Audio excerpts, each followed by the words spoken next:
सम्पूर्ण मान्यजन वर्गमा म ज्योतिषी उपमन्युको तर्फबाट हार्दिक अभिवादन हो। सदा चाहिँ म आज फेरि यहाँहरू समक्ष उपस्थिति भइसकेको छु।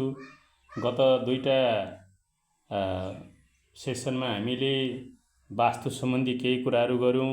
अघिल्लो हिजो हामीले वास्तु सम्बन्धी नै वास्तु के हो, वास्तु किन मिलाउनुपर्छ भन्ने विषय, त्योभन्दा अघिल्ला दिन हामीले एउटा शुभेच्छक वर्गले दिनुभएको घरको नक्सा वास्तु हामीले चाहिँ साइड भिजिट गरेरै बनाएको कुराहरू यहाँहरू समक्ष दिइसकेका छौँ। र अब आज यहाँहरूलाई यो वास्तु भनेको के हो, ग्रिडिङ किन मिलाउनुपर्छ र कसरी मिलाइन्छ भन्ने कुराहरू अलिकति यहाँ मैले एउटा बनिसकेको घरमा ग्रिड गर्न गइरहेको छु। र हामीले राखेका भान्साहरू, अब कोठाहरू के कसरी कहाँ पर्याएर छन्, यो त्यति बेला वास्तु नगरिकन इन्जिनियरहरूलाई नक्सा बनाउन लगाइएको एउटा घर थियो। र यसमा हामीले ग्रिडिङ कसरी गर्ने भन्ने विषयमा यहाँहरू तपाईँहरूले देखिरहनु भएको छ। यहाँ यो एउटा घरको नक्सा हो।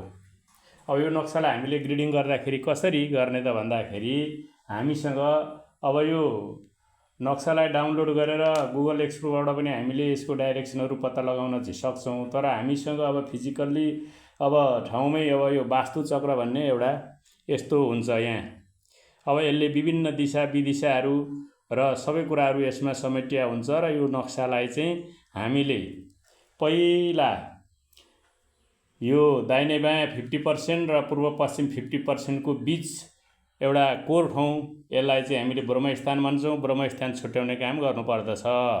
अब ब्रह्मस्थानको पूर्व साइडतिर 50% भाग हुन्छ घर बनेको, र पश्चिम साइडतिर 50, त्यसै गरी दक्षिण र उत्तरमा 50-50 हुन्छ। अब हामीले यो घरलाई ग्रिडिङ गर्दाखेरि चाहिँ कसरी गर्ने भन्दाखेरि इस्ट, यो जहिले पनि यहाँ हजुरहरूले देख्नुहुन्छ यहाँ इस्ट भनेको 90 डिग्रीमा अब हामीले यो ग्रिडिङ चाहिँ पूर्व इस्टलाई चाहिँ जहिले पनि यो ब्रह्मस्थानमा यो केन्द्र, यो जुन क्रसिङ गरिया छ कालो हो, यसलाई हामीले अघि त्यहाँ जुन पोइन्ट गरेका छौँ त्यसलाई ट्याक्कसँगले 90 डिग्रीमा र यता पश्चिमपट्टि चाहिँ 270 डिग्रीमा अब सिधा यसरी मिलाउँदाखेरि अब यो हाम्रो मिलो।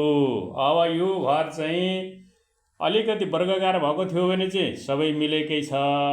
अब लम्बाइ चौडाइ लगभग उस्तै हुने हो भने चाहिँ हामीले भनेका ठाउँहरू सबै ट्याक्ट्याकी ठाउँमा हुन्छ। जस्तै यहाँ नर्थ इस्ट भयो, नर्थ इस्ट भनेको इशान कोण भयो, यो पूर्व भयो, घाम झुल्किने ठाउँतिर भयो, यसलाई पूर्व भन्यो।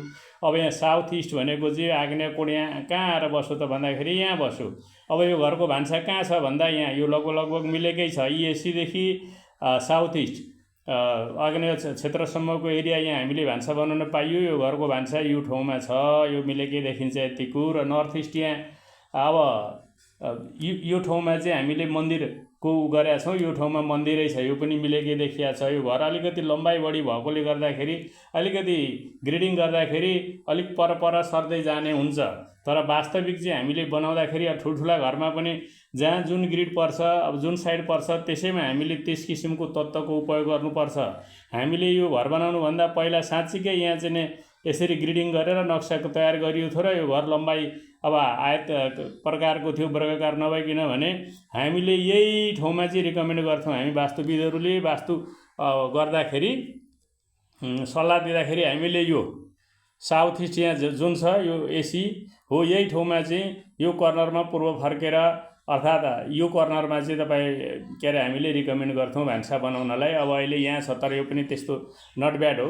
अब यो ठाउँमा भएको भान्साले अहिले त्यति नराम्रो भन्ने गर्दैन, किनभने ESC र साउथ इस्ट भनेको एरिया अग्निकै क्षेत्रहरू हुन्। अग्निकै क्षेत्रमा पर्दाखेरि त्यस्तो केही त्यति फरक पर्दैन। अब त्यसै गरी यसको साउथ इस्ट चाहिँ कहाँ परेर छ त भन्दाखेरि साउथ इस्ट जोन यो ठाउँमा परेछ। SW भनेको यो हो होइन। SW को ट्याक्कै एकुरेट ठाउँ चाहिँ कहाँ परेछ त भन्दाखेरि यहाँ परेछ हो, यहाँ परेर छ। अब यो ठाउँलाई चाहिँ हामीले नैऋत्य कोण भन्यौँ, यहाँ यसै गरी परेछ। यो कोठो यहाँ ठिकै छ, यो यसरी मिलाउँदाखेरि। अब यसै गरी अब नर्थ वेस्ट कहाँ पर्यो त वायव्य भन्दाखेरि यहाँ यसरी पर्यो। अब हो यसरी। अब यहाँ नर्थ कहाँ पर्यो त भन्दा ट्याक्कै 0 डिग्री यहाँ पर्यो उत्तर साइडतिर। अब यो घर लगभग ग्रिडिङ अनुसार चाहिँ र अहिले भएका त्यहाँ फिजिकल्ली मान्छेहरू बसोबास गर्ने भान्सा आदि इत्यादि विचार गर्दा यो त्यति दोष भएको त्यति देखिँदैन। ठिकै छ हो, हामीले बनिसकेका घरहरूलाई पनि यसरी ग्रिडिङ गरेर चाहिँ यसमा हुनुपर्ने ठाउँमा जस्तै भान्सा हुने ठाउँमा भान्सा छ कि छैन, भर्याङ हुने ठाउँमा भर्याङ छ कि छैन, टोयलेट हुने ठाउँमा टोयलेट छ कि छैन, मन्दिर कोठा अथवा पूजा कोठा हुने ठाउँमा त्यो छ कि छैन भनेर हामीले चेक गर्ने। यो यदि वास्तु दोष छ, यहाँहरूलाई पनि अब भने जस्तो भएको सेटिस्फाइड हुनुहुन्न, वास्तु दोषकै कारणबाट केही घरमा समस्या आइरहेको हो कि जस्तो लाग्छ र यसअनुसार वास्तु नमिलेको जस्तो हो भने चाहिँ हामीले ग्रिडिङ बनिसकेका घरलाई पनि ग्रिडिङ यसरी गर्न सक्छौँ। अब तपाईँ परै टाढै फोनबाट पनि सम्पर्क गरेर तपाईँहरूको घरको लोकेसन हामीले कम्प्युटरबाट गुगलबाट गएर गुगल एक्सप्लोरबाट गएर फाइन्ड लगाएर त्यहाँ पत्ता लगाएर भनौँ न, पत्ता लगाएर चाहिँ त्यो कता फर्किया छ, कति डिग्री टिल्ट छ छैन भन्ने कुरा त्यसबाट पनि पत्ता लगाइन्छ। अब हामीलाई फिजिकल्ली नक्सा चाहिँ यसरी पाइयो भने चाहिँ तपाईँहरूकै सामान्य अगाडि बसेर यी यस्तो यस्तो रहेछ है भनेर हामीले चाहिँ यो वास्तु चक्र अनुसार चाहिँ तपाईँहरूकै सामान्य बसेर हामीले प्रत्यक्ष रूपमा तपाईहरुलाई हामीले सल्लाह सुझाव दिनेछौँ। अब यसमा कुन कुन दिशाहरू पर्छ, कुन कुन भगवान वर्षा छन्, यो सबै कुराहरू यहाँ स्पष्ट रूपमा छ। त्यसो हुँदा कहाँ कसरी के गर्ने, कुन दिशा कहाँ पर्दो रहेछ, कसो पर्दो रहेछ भनेर हामीले यसरी वास्तुचक्र युज गरेर घरको नक्साहरू तयार गरिन्छ।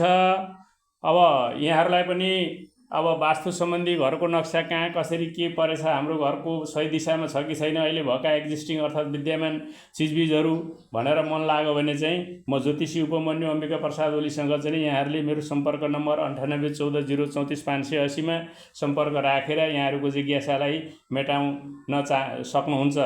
अब आजलाई यति भन्दै मैले बिदा माग्न चाहन्छु। हवस् त, यहाँहरू सबैको दिन शुभ रहोस्।